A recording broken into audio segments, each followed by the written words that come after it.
ब्रज की लीला में एक नियम है कि जैसे प्रेम का एक स्वभाव होता है। अब देखो, हम बहुत अंतरंग लीला सुना तो रहे किशोरी जी की, पर हमको बहुत भय लगता है सुनाने में कि पता नहीं कोई ऐसे ही मन चला तो नहीं सुन रहा कोई, नहीं तो फिर दोष लगेगा भाई हमको सुनाने का। किसी की निजी बातें सबके बीच सुनाना, उसमें जिसकी बात है उसको बुरा लगेगा कि नहीं, तुमने सबको सुना दी।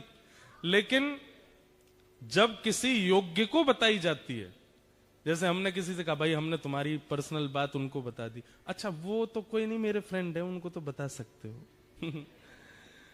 तो ऐसे ही श्री जी की, ठाकुर जी की निज बातें हम कह तो रहे हैं, पर हमको बहुत डर लगता है कि कहीं श्री जी हमसे यूं नहीं कहें, क्यों रे वह सभागृह में एक बैठो भोजन भट्ट, वो केवल भोजन करवे आयो भाई, लीला तो कोई मतलब नहीं।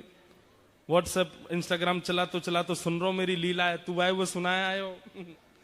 तो इसका हमको दंड तो मिलेगा। और पता दंड क्या मिलता है? अयोग्य के सामने लीला का प्रस्तुतिकरण करने से क्या होता है? फिर जो लीला सुना रहा है ना, उसको लीलाओं का कुछ दिन तक अनुभव नहीं होता, फिर कुछ दिन के लिए उसके चित्त से लीलाएं चली जाती हैं। इसलिए हमारी प्रार्थना है, अगर आप किसी और भाव में हो तो हाथ जोड़ के प्रार्थना है, एक भाव में आ जाओ और श्री प्रिया प्रियतम की नित्य लीला का श्रवण करो, और बड़े भाव से श्रवण करो। फोन वोन सब साइड धर देना, कोई और विचार करना नहीं। श्री ठाकुर जी प्रिया जी के साथ कैसी लीला कर रहे हैं और उस लीला में प्रेम कितना है, उस भाव को चित्त में धारण करके श्रवण करो, तो हमको फिर दोष नहीं लगेगा। बेमतलब में काय को ऑस्ट्रेलिया बुला के दोष लगाओ, इसलिए भाव से सुनो। तो बात ऐसी है कि प्रेम का एक स्वरूप होता है कि हम प्रेमी से सबके सामने स्पष्ट नहीं बोलते। जैसे जिससे हमारा प्रेम होता है, अगर वो कभी सभा में हमको मिल जाए, बहुत सारे लोगों के साथ हमको मिल जाए, तो हम इशारा कर देते हैं। वो एक शायरी जैसी है, हाँ, नजर से नजर ने मुलाकात कर ली, रहे दोनों खामोश और बात कर ली। बस आंखों से ही हो जाती है कि ऐसे। जो भी आप लोग स्त्री पुरुष ही मत समझना, कभी कभी भाई भाई भी कर लेते हैं इशारों में बात। जैसे घर में मेहमान आते हैं, मम्मी ने समोसे मंगाए, बच्चों से कही भटक मत जाना इसके पास में, वो फूफा जी आ रहे हैं लंदन वाले, वो खाएंगे। बच्चे कह रहे, हे फूफा जी आप पेट भरे आना, खाना नहीं छोड़ जाना, तो हमको तो भी मिल जाएंगे। बाल्यकाल में बच्चों के संग ऐसे ही होता है। तो जैसे ही फूफा जी आते, बच्चे बड़े अच्छे, फूफा जी आ गए, आपके लिए समोसे बनाए मम्मी ने, बैठो। फूफा जी बैठ गए। अब जैसे फूफा जी चाय पी रहे हैं, लड्डू खा रहे हैं, समोसे नहीं उठा रहे, तो दोनों भाई इशारा करते हैं, अब तो हमको मिलेंगे, अब तो हमारे हो जाएंगे। तो ऐसे प्रेम का एक स्वरूप होता है कि आप इशारे में ही अपने प्रेमी को स्थिति बता देते हो। श्री जी और ठाकुर जी सदा भीड़ में ही रहते हैं। क्यों? श्री जी के संग 8 सखी रहती हैं और ठाकुर जी के संग 8 सखा रहते हैं। तो अपनी निज बातें कैसे हो? तो श्री जी इशारा कैसे करती हैं? अपने श्रृंगार से ठाकुर जी को इशारा करती हैं। अगर श्री जी ने नीली ओढ़नी पहनी हो, तो मानो ठाकुर जी को संकेत कर रही हैं कि इस बार की पूर्णिमा पर, इस बार की पूर्णमासी पर कोई नीला तालाब, नीला सरोवर, वहां मिलेंगे, वहां लीला करेंगे, वहां रास बिहार करेंगे। फिर ठाकुर जी नीले ओढ़नी से तो समझ गए कि भाई जो है कहीं श्री जी सरोवर का संकेत करें। काली ओढ़नी हो, वैसे तो काली श्याम ओढ़नी ठाकुर जी ही धारण करते हैं, लेकिन कभी कभी श्री जी धारण कर लेती हैं, तो ठाकुर जी समझ जाए, ओहो काली ओढ़नी मतलब अमावस्या, चंद्रमा नहीं होना चाहिए।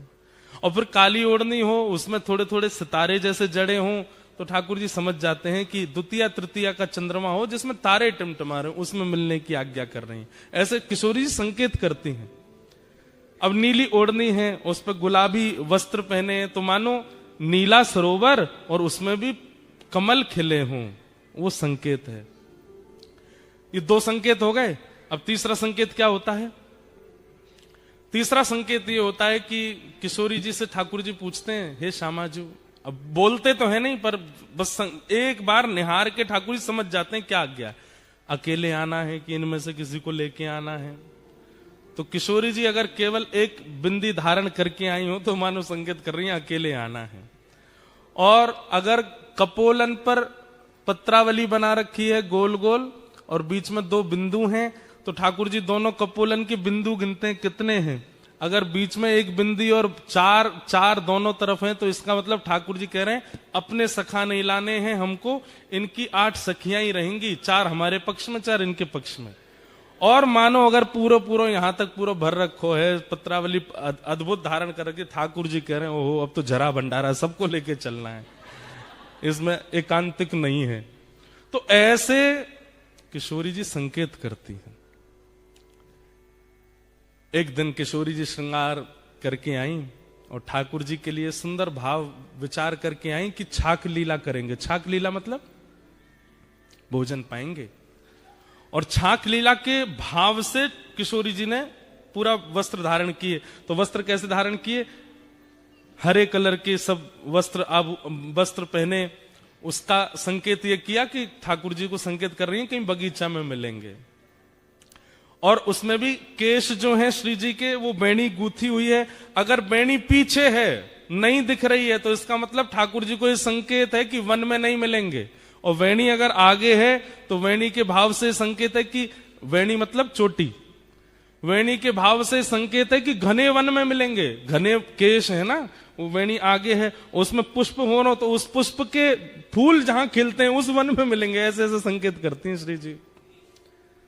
लेकिन आज सावन का दिन चल रहा था, वर्षा होती नहीं है, बादल इतने घने रहते हैं, हवा चलती नहीं है कि प्रश्वेत के कारण श्री जी का गलती से हाथ चला गया ऐसे, और जितना वो बना के आई थी भाव वो सब मिट गया। लेकिन श्री जी को इस बात का पता नहीं चला। अब जैसे ही आई तो यहां सब सखियां और श्री जी, यहां ठाकुर जी और सब सखा, अब सब आपस में कर रहे हैं, बातचीत कर रहे हैं, कछु आनंद कर रहे हैं। और ठाकुर जी सब एक एक चीज ध्यान से परख रहे हैं, क्या आज्ञा कर रही हैं। अच्छा, हरे वस्त्र पहने मतलब वन में मिलेंगे, केश आगे हैं इसका मतलब सघन वन में मिलेंगे। ओहो, जूही के पुष्प लगे मतलब जूही के वृक्ष, जूही के पुष्प जहां खिलते हैं उस वन में खिले। लेकिन किशोरी जी आज एक संकेत बना करके लाई थी जिसमें छाक का आज्ञा कर रही थी। जैसे एक तो होता है बिंदु बिंदु बिंदु बिंदु बिंदु, ऐसे पत्रावली हो तो समझो कि केवल रास होगा, आप सखा लिया ना, हमारी सखी आएंगी और रास विहार करेंगे। लेकिन उस बिंदु के भी ऊपर सुंदर सुंदर कुछ आकृति बनी हो तो उसका संकेत ये होता है कि नहीं छाक लीला होगी। सबरे सखांत कहीं अपने अपने घर तक कछु बना के लाएंगे, हमारी सखी सब बना के लाएंगे और फिर वहां बैठ के सब पामेंगे। तो आज छाक वाला श्रृंगार किया था वो मिट गया। तो ठाकुर जी ने जब मुखमंडल की ओर देखा तो सब मिटा हुआ। ठाकुर जी कह रहे हैं कि श्री जी आज्ञा कर रही है मिलनो ही ना है, आज्ञा नहीं दे रही है मिलने की। तो ठाकुर जी किशोरी जी से कह रहे हैं, किशोरी कह रही ठाकुर जी को समझ ही नहीं आया, बोले कि ये तो स्पष्ट बोल रही है कि मिलना ही नहीं है। अब सबके सामने बोले कैसे? थोड़ी देर वहां बैठ के सब चले गए। अब श्री जी ने सब सकीन से कहीं तू कढ़ी बना के लाइयो, तू खीर बना के लाइयो, तू रबड़ी बना के लाइयो, श्याम सुंदर आमेंगे उनको मक्खन बहुत प्रिय, तू मक्खन निकाल के लाइयो, तू ऐसी ऐसी मोटे टिक्कर बना के लाइयो। और सब सकीन से कह दी। वहां सब सखा भी कछु कछु लेके आ रहे होंगे। सोचो कैसा प्रेम संपर्क था।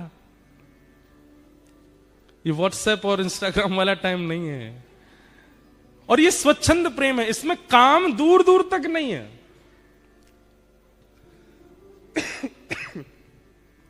संध्या के समय आज सुबह से सब सखिन ने अपने घर में सुंदर सुंदर प्रसादी बनाई और संध्या के समय श्री जी आ गई बगीचे में। जैसा जैसा संकेत जहां का किया था उसी बगीचे में, उसी पुष्प के वन में आकर के श्री जी आके विराज गई। अब प्रतीक्षा कर रही हैं, ठाकुर जी आ रहे होंगे, ठाकुर जी आ रहे होंगे। अब जब ठाकुर जी विलंब करते हैं ना तो ललिता विशाखा ठाकुर जी की बुराई करने लग जाती हैं। अरे श्री जी तुम भी या छलिया के चक्कर में पड़ गई हो, जे ऐसा ही है। तो श्री जी को और पीड़ा होती है कि उनकी बुराई मत करो। और फिर करते करते बुराई ऐसे कहने लग जाती हैं, हमें तो ऐसा लगे नंदगाम में कोई और गोपी आ गई है, वो और ज्यादा सुंदर है, और वाने बढ़िया आपने घर में कचू रबड़ी बनाई होगी, तो लाला मही चलोगे और मही पेट भर लियो। अब ये सब सुनकर के श्री जी को बहुत पीड़ा होती है। बहुत देर हो गई, ठाकुर जी नहीं आए। वहां श्री वृषभानु भवन से कीर्ति मैया आवाज दे रही हैं, अरे श्यामा, अरे लाली तू कहां है, जल्दी आ जा। सब सखी बोली, किशोरी जी अब जावे को समय है गयो, आज मिलन नहीं होगा। तो किशोरी जी के नेत्र सजल हो गए, जा रही हैं। और रास्ता में अब पूरे निर्णय कर लिए, आन दो कल, अब नहीं मिलूंगी इनसे, आज के बाद कोई संकेत नहीं करूंगी, आज के बाद कभी नहीं मिलूंगी, और आज के बाद यूं करूंगी त्यों। सब मन में विचार कर लियो। क्रोध में जाकर के जितनी सामग्री बनाई वो पाई भी नहीं। रात्रि में विशाखा ललिता दोनों सेज सजा रही हैं श्री जी का। तब श्री जी आज्ञा करें, ये जितनी सामग्री बना के लाए हो ना, कुछ पाया तो नहीं? बोले नहीं, कुछ भी नहीं पाया, सब धरो। श्री जी आपने भी नहीं पाया, पालो। बोले नहीं, सब बंधवा के। और हमारे बरसाने में पूर्णमासी है, एक पूर्णमासी है, वो नंदगांव भी जाती है, बरसाने भी रहती है। बोले उसके हाथ सब भिजवा दो नंद भवन, वही वही वही के यहां भिजवा दो लाला पाले को।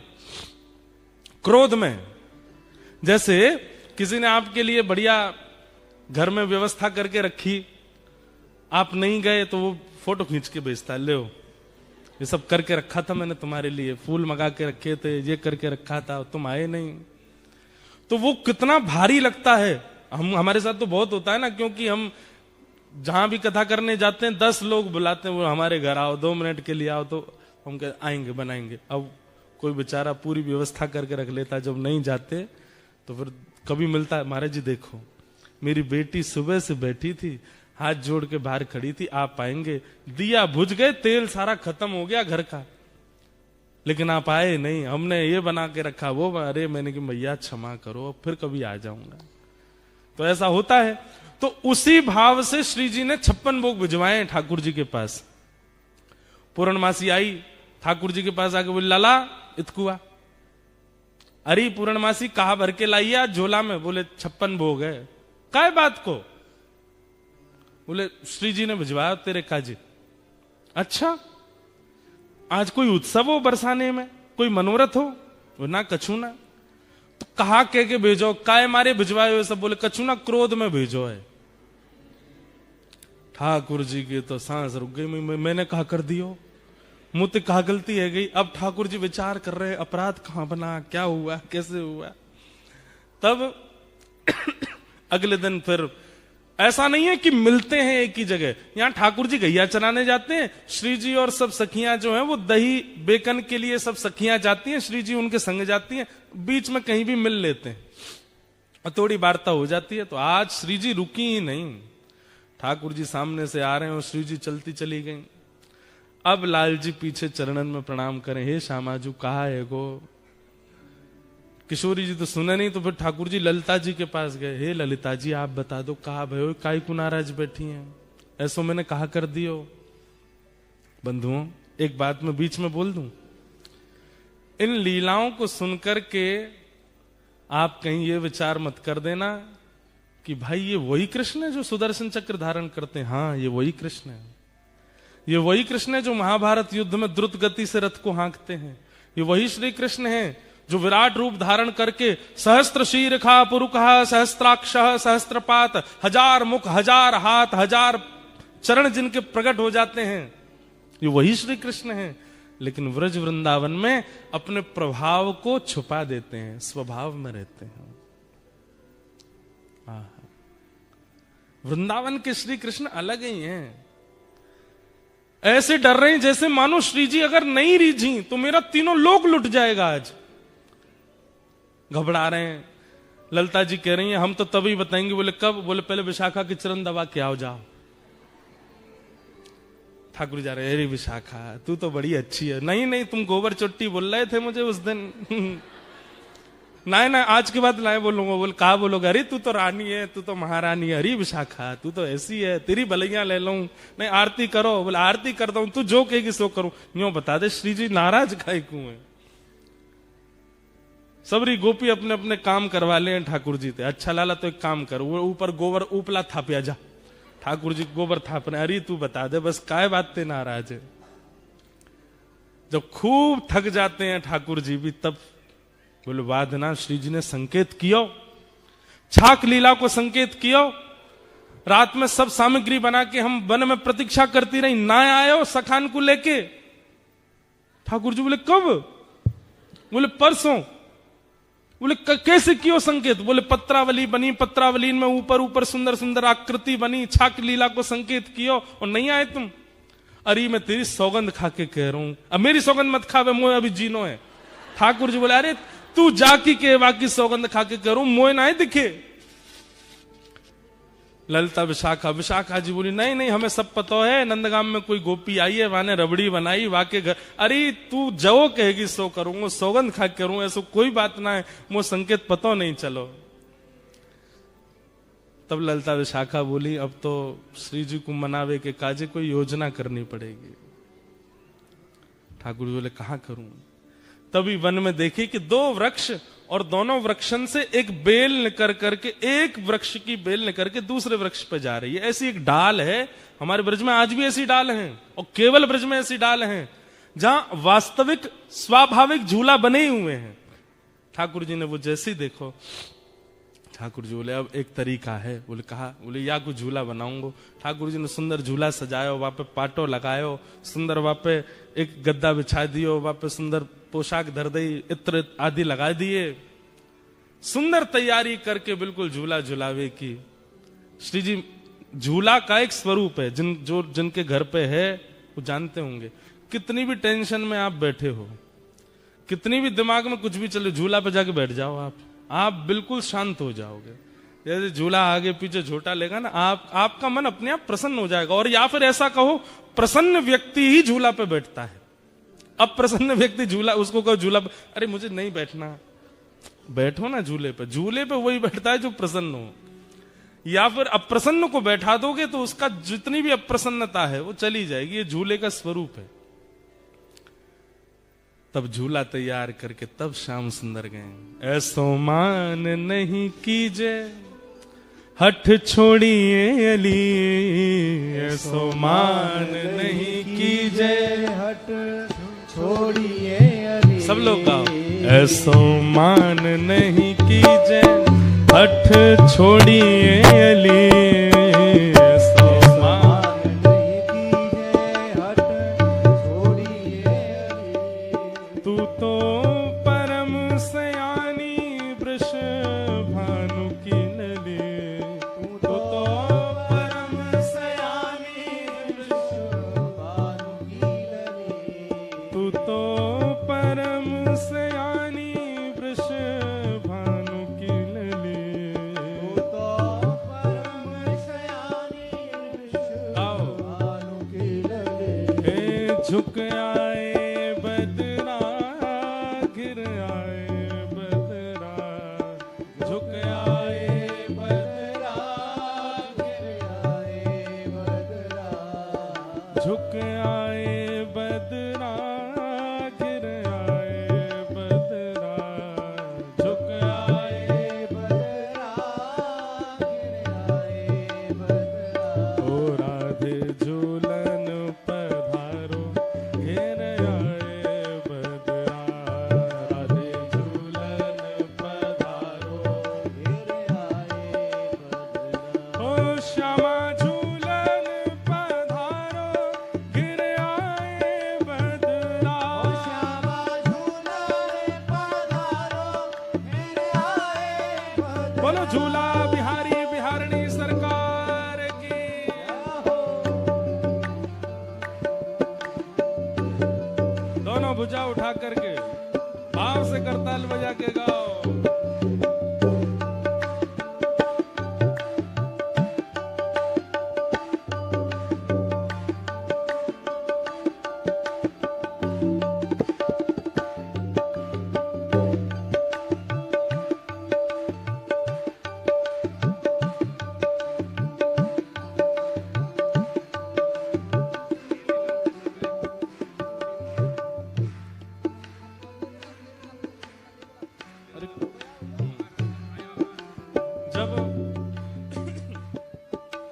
जी ने खूब मना ली, श्री जी नहीं मानी, तो फिर अब ललिता विशाखा भी, उनको भी दया आ गई, अरे श्याम सुंदर इतना मना रहे हैं, श्री जी नहीं आ रही हैं। तब ललिता जी जाती हैं और किशोरी जी से कहती हैं, हो तेरो रसिक प्रीतम मग जोवत खड़ो, तेरो रसिक प्रीतम मग जोवत खड़ो। ब्रजभाषा है, समझ आ रहा है। ललिता जी कह रही हैं, अरे ये रसिक प्रीतम श्याम सुंदर आपकी बाट निहार रहे हैं, आपको ठाकुर जी दूर जाके झूला के पास बैठ गए। किशोरी जी कह रही हैं कि ठाकुर जी तो कह लो खुद ने बनाया झूला, खुद ही झूल लेंगे। तो ठाकुर जी संदेशा भिजवा रहे हैं, बोले जब तक श्री जी प्रसादी नहीं करेंगी तब तक ना बैठूंगा, पहले श्री जी प्रसादी कर दें तब बैठूंगा मैं। तो तब ललिता विशाखा समझा रही हैं, तेरो रसिक मृतम मग जोवत खड़ो, तेरो रसिक प्रीतम मग जोवत खड़ो। वह तो दो कर जोरे,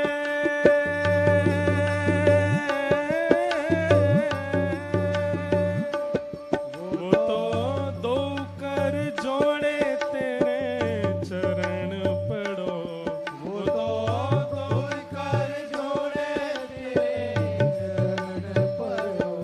वो तो दो कर जोड़े तेरे चरण पड़ो, वो तो दो कर जोड़े तेरे चरण पड़े। झुक आए बदरा घिर आए बदरा, झुक आए बदरा गिर आए बदरा।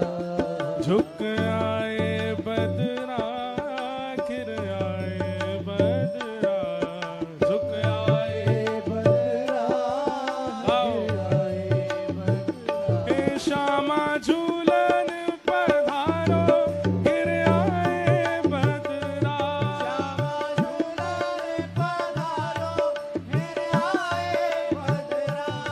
राधे झूलन पधारो घिर आए बदरा,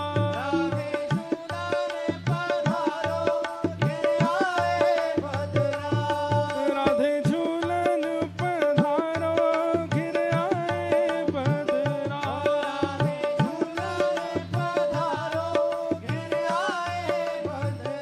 ओ घिर आए बदरा, झुक आए बदरा, घिर आए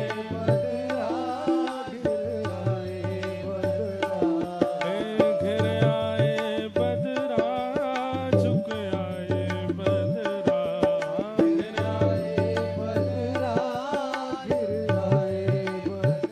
हे श्यामा झूलन पधारो घिर आए बदरा,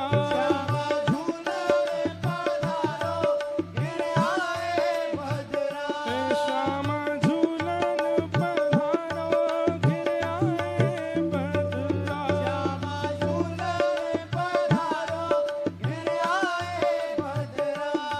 राधे झूलन पधारो घिर आए बदरा।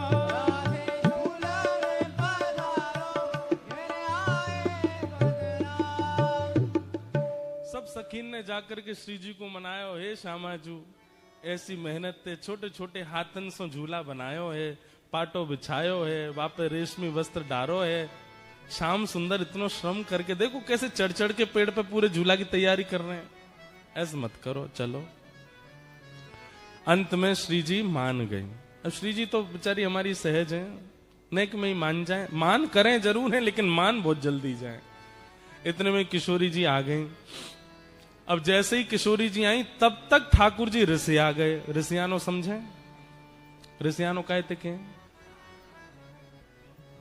ऋषियाना एक अलग भाव है। ऋषियाना का मतलब ये होता है कि जैसे पहले तो देख लो, हमारी बात मान लो, देख लो, खा लो, देख लो हमने बनाया आपके लिए, प्लीज पालो, देखो हम तुम्हारे लिए ये किया, ये देख लो, ऐसे मत करो।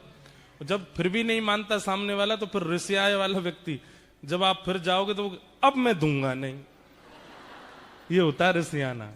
ये गुस्सा नहीं है, अब नहीं दूंगा। अरे अब हम मान गए, अब तुम चाहे जितने माने हो अब नहीं मिलेगा, पहले देना था। तो ठाकुर जी अब रिसिया गए, और जैसे ही ठाकुर जी रिसियाए, श्री जी आ गए। अरे कहाँ है श्याम सुंदर? बोला हाँ यहीं थाड़ो। कहाँ? पाटो काई को उठा लियो, या मैं तो झूला में तो पट्टा उठा लियो ठाकुर जी ने। वो धर दो ना ना, हमारो झूला, हमारो पाटो, हमारी सजावट, हमारे हाथ से भाई हम ही झूल लेंगे, ले जाओ अपनी श्री जी को। अरे बड़े घर की हैं, इनको बड़े घर की चाहिए, ले जाओ, हमें हमने। अरे देखो ऐसे मत करो, बड़ी मुश्किल से तो मना के। बोले मुँह ना मनानो, ले जाओ वापस, ले जाओ इनको, मैं अकेला ही झूल लूंगा यहाँ पे। तो अब यहाँ पे दूसरा विवाद हो गया, श्री जी और ठाकुर जी दोनों में थोड़ी सी होड़ है गई। तो श्री जी बोली, अब तक तो बोली नहीं, श्री जी बोली मैं तो यहीं पे बैठूंगी और यही पाटे पे बैठूंगी। ठाकुर जी बोले कोई जिद है? मैंने बनायो, मेरो पाटो, आप कहीं को बैठोगे? बोले मैं तो बैठूंगी, तुम जाके दिखाओ यहाँ पे। ठाकुर जी जान लगे तो सखीन ने घेर लिए, बोले जान नहीं देंगे, हाथ पांव बांध के पकड़ के बंसी वंसी तोड़ ताड़ के धर देंगी तुम्हारी। भाई श्री जी बैठेंगी अब तो। बड़ी मधुर लीला। तो फिर ठाकुर जी बोले अब ठीक है बैठेंगी, लेकिन वो बात होती है ना जैसे छोटे बच्चों में होड़ होती है, नई कुर्सी लाए पिताजी। तो कई बच्चे ऐसे होते हैं कि कुर्सी खुलेगी तो पहले मैं बैठूं, जो कोई और बैठ जा तो वो इसी बात पे ही रोने लगते हैं कि ये क्यों बैठे, अरे तू अब बैठ जा। अब नहीं, मुझे पहले बैठना था। अब ठाकुर जी बोले मैं पाटो तो लगा दूंगा, पर पहले मैं बैठूंगा। श्री जी बोली ललिता जी कह दो इनते। बोले बैठूंगी तो मैं ही पहले। ठाकुर जी बोले मैं पाटो लगा दूंगा, इन्हें झूलना, ये झूल लें, पहले मैं झूल के चलो जाऊंगा तब ये झूलेंगी। अब तो ऐसी स्थिति बन गई, सब सखी सब तो ललिता जी बोली एक काम करेंगे। बोले क्या? एक प्रतियोगिता रखते हैं, उस प्रतियोगिता में जो पार हो जाएगा वो पहले बैठेगा। ठीक है। आहा, कौन चढ़े पहले सुरंग हिंडोला, कौन चढ़े पहले सुरंग, कौन चढ़े पहले सुरंग हिंडोला, कौन चढ़े पहले सुरंग हिंडोला। सोई करत मनुहार हिये हित, सोई करे मनुहार हिये, रमक देत जोरा जोरा,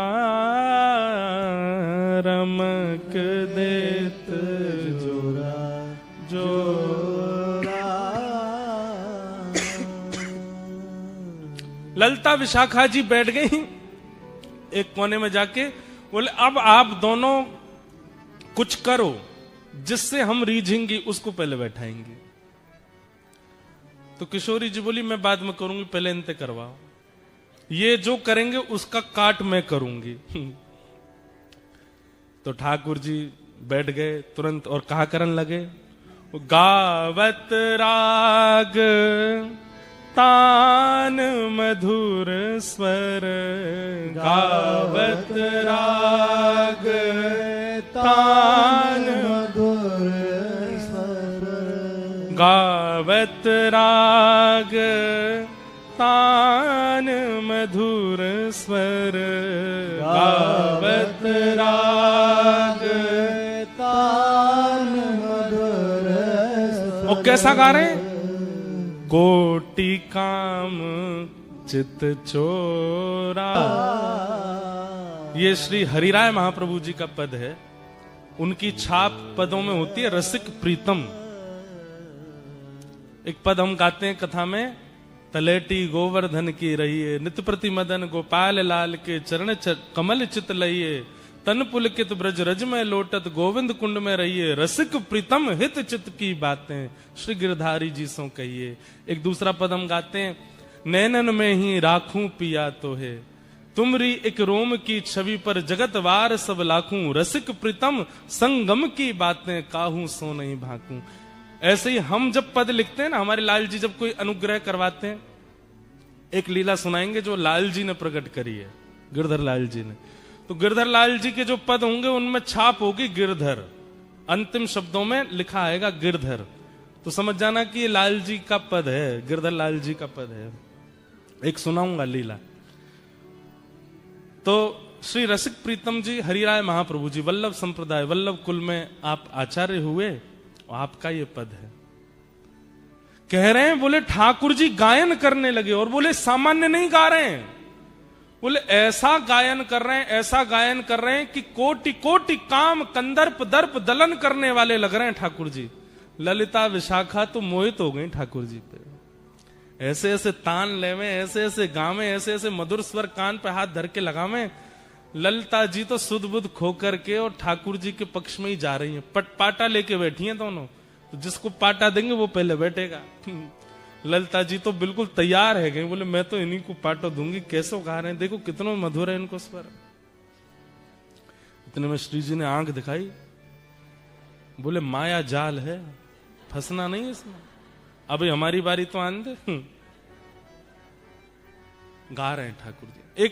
एक वार्ता आती है कि हमारे ब्रज के अष्ट सखाओं में एक सखा हुए श्री गोविंद दास। तो गोविंद दास जी एक बार गा रहे थे, और गाते गाते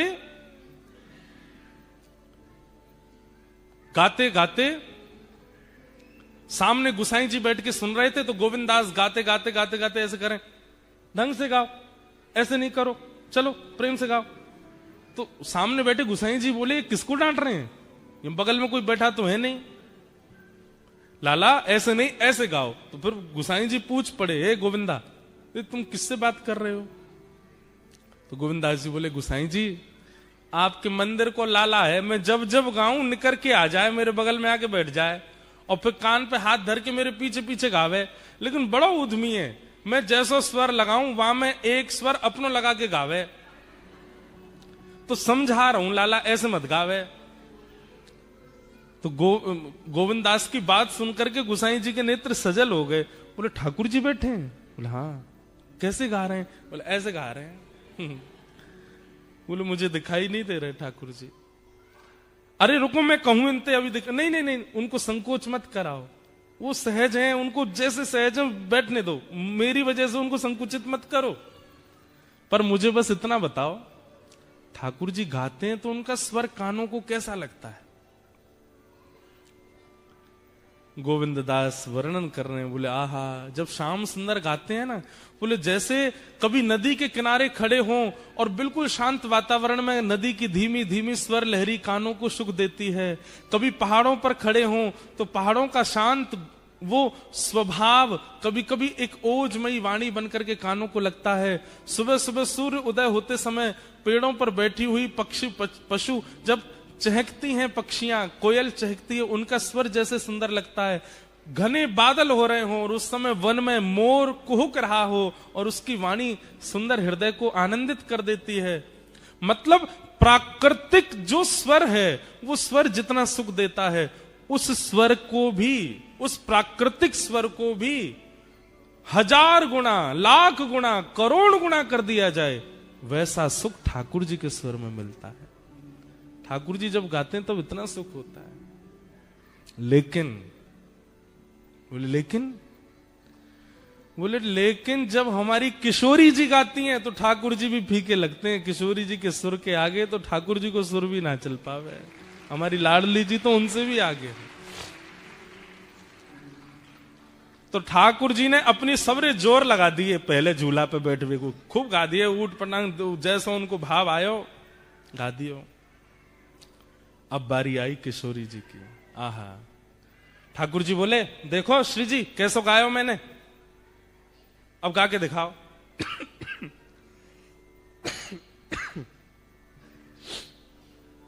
अब ठाकुर जी तो गा रहे थे ललिता विशाखा की ओर मुख करके। किशोरी जी बोली अब मैं गाऊं। किशोरी जी बैठी ठाकुर जी की तरफ मुख करके, सामने ठाकुर जी बैठे हैं और किशोरी जी उनकी आंखन में आग डाल करके, और जैसे ही गानो प्रारंभ कियो, श्री जी को पहलो स्वर लगते ही ठाकुर जी तो मंत्रमुग्ध है गए और ललिता जी के पास जाके बोले पाटो दियो, और पाटो ले जाकर के लगायो। श्री जी गा रही हैं, अपने अंक में श्री जी भर के उठाए ली और ले जाकर के पाटे पे विराजमान कर दी है।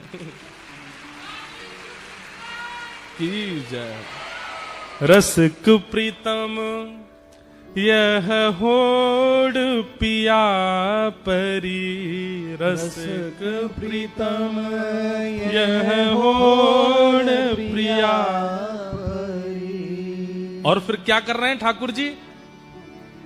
ठाकुर जी के स्वर की प्रशंसा तो ललिता विशाखा ने करी है, लेकिन किशोरी जी के स्वर को सुन के ठाकुर जी ने पाटो लगायो, किशोरी जी को बैठा दियो और दूर से कोई तृण लेकर के आए और कहीं हमारी नजर नहीं लगे, ऐसे तृण तोड़ करके और किशोरी जी की बलैया लेने लगे। श्री जी को झूला पे बिठा दियो। बोलो झूला बिहारिणी बिहारी जू सरकार की। रसिक प्रीतम यह होड़ प्रिया परी, रसिक प्रीतम यह होड़ प्रिया परी। रीझ देत तृण तोड़े, रीझ देत तृण तोड़े। ऐसी हमारी किशोरी जी और ठाकुर जी की ये। और फिर ठाकुर जी झुला रहे हैं श्री जी को, इतने में ललिता विशाखा सब सखियां आ गईं और फिर ठाकुर जी को भी पकड़ करके इन्होंने बैठाए दी और दोनों युगल बिहारी बैठ गए। और जैसे ही दोनों बैठे, अब सब सखियां ठाकुर जी को झूला झुला रहे हैं। ये है झूला उत्सव की लीला। पहली बार आज तक के हमने अपने जीवन में यहां सुनाई है, ऑस्ट्रेलिया में। वाह। हो ब्रज में रतन राधिका गोरी, ओ ब्रज में राधिका गोरी, ब्रज में रतन राधिका गोरी,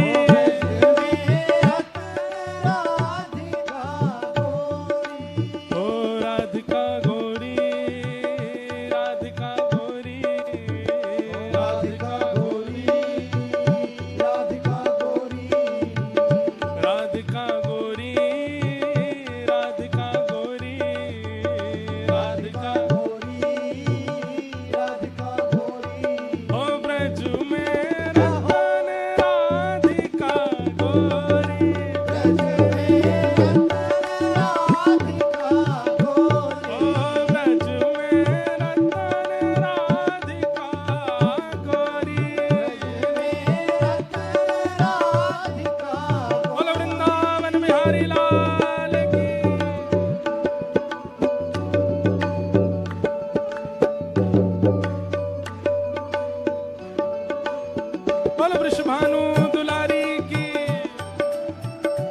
जय हो ने जोर से बोलो, बोलो वृषभानु के जमाई की।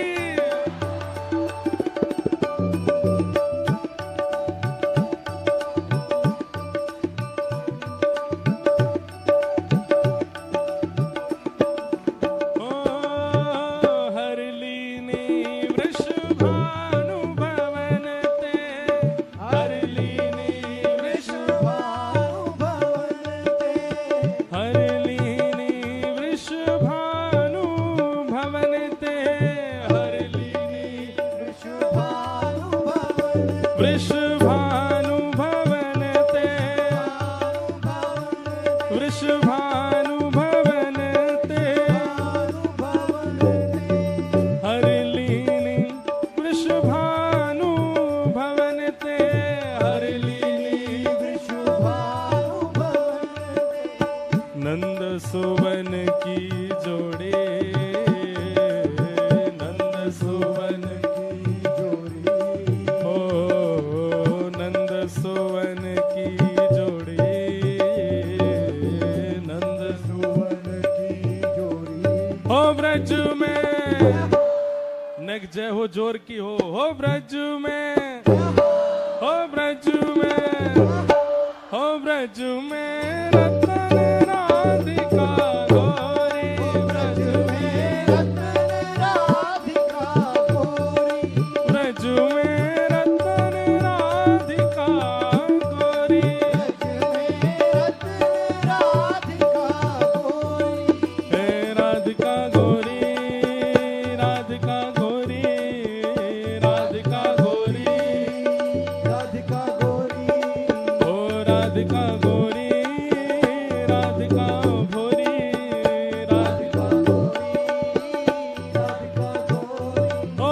ब्रज में, हाँ ब्रज में, ओ ब्रज में रतन राधिका गोरी, ओ ब्रज में रतन राधिका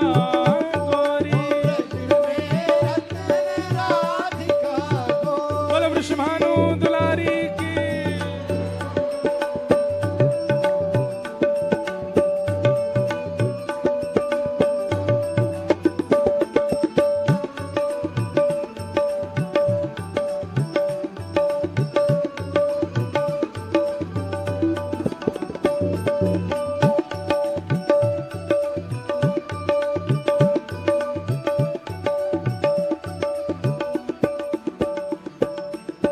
कृष्णदास प्रभु गिरधर नागर,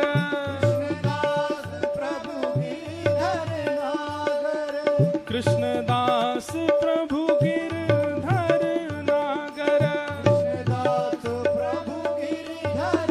हे प्रभु गिरधर नागर, प्रभु गिरधर नागर, प्रभु गिरधर नागर, प्रभु गिरधर नागर, हे प्रभु गिरधर नागर, प्रभु गिरधर नागर,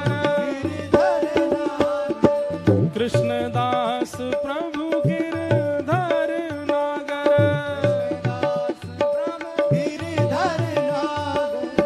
नागरी नवल किशोरी, नागरी नवल किशोरी, ओ नागरी नवल किशोरी, नागरी नवल किशोरी, ओ ब्रज में, आ ब्रज में, ओ ब्रज में रतन राधिका गोरी, ओ ब्रज में रतन राधिका गोरी, ओ ब्रज में रतन राधिका गोरी, ओ राधिका गोरी, राधिका घोरी, राधिका घोरी, ओ राधिका गोरी, राधिका भोरी, राधिका राधिका गोरी,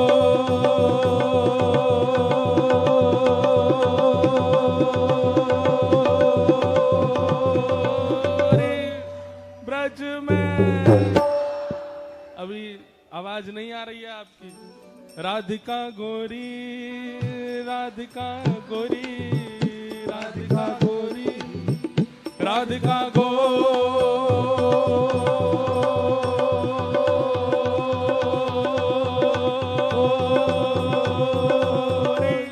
ओ ब्रज में, ओ ब्रज में, ओ ब्रज में रतन राधिका गोरी, ब्रज में रतन राधिका गोरी, ब्रज में रतन राधिका गोरी, ब्रज में रतन राधिका गोरी, ब्रज में रतन राधिका गोरी, ब्रज में रतन राधिका गोरी, जय राधे राधे, श्री राधे राधे, जय राधे राधे, श्री राधे राधे, जय राधे राधे, श्री राधे राधे, जय राधे राधे, श्री राधे राधे, राधे राधे, श्री राधे राधे, जय राधे राधे, श्री राधे राधे, जय राधे राधे, वृषभानु दुलारी, बरसाने वारी, श्री कृष्ण प्यारी, हरिदास दुलारी, जय राधे राधे, जय राधे राधे, श्री राधे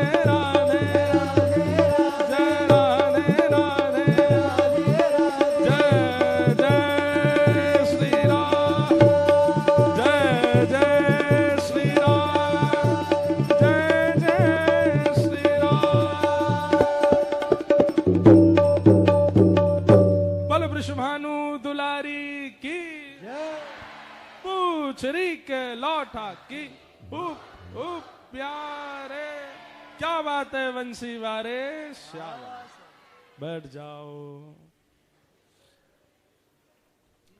हरिलीनी वृष भानु भवन ते, हरिलीनी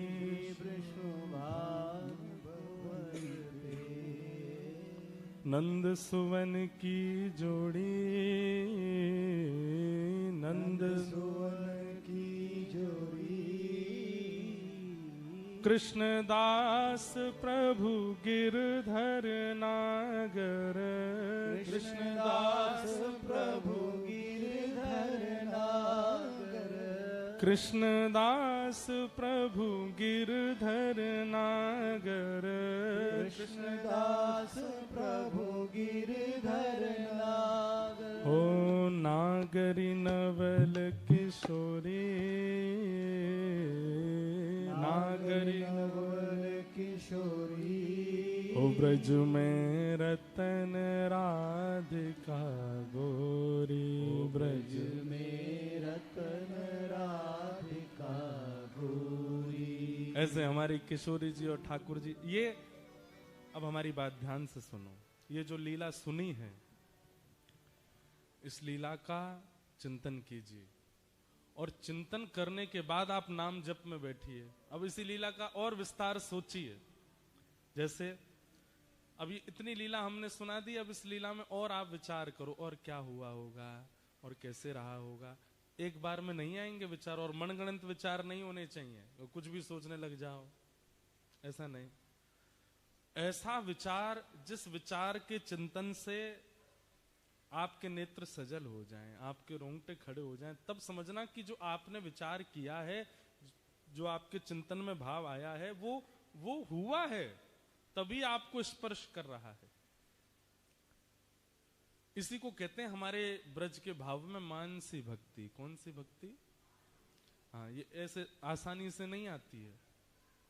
इसके लिए खूब नाम जप करना पड़ता है, खूब साधन करने पड़ते हैं, खूब हृदय को पवित्र करना पड़ता है, तभी ये लीलाएं हृदय में प्रकट होती हैं। और हृदय से ये कोई पड़ी हुई लीला नहीं है कहीं से, ये मानसी की लीला है, मानसी की लीला है, मानसी के भाव है। और ये सबके सामने बताने के नहीं होते हैं। हमने बोल दिया है, आपने सुन लिया है, अब आप विचार करके इसको हृदयस्थ रखना।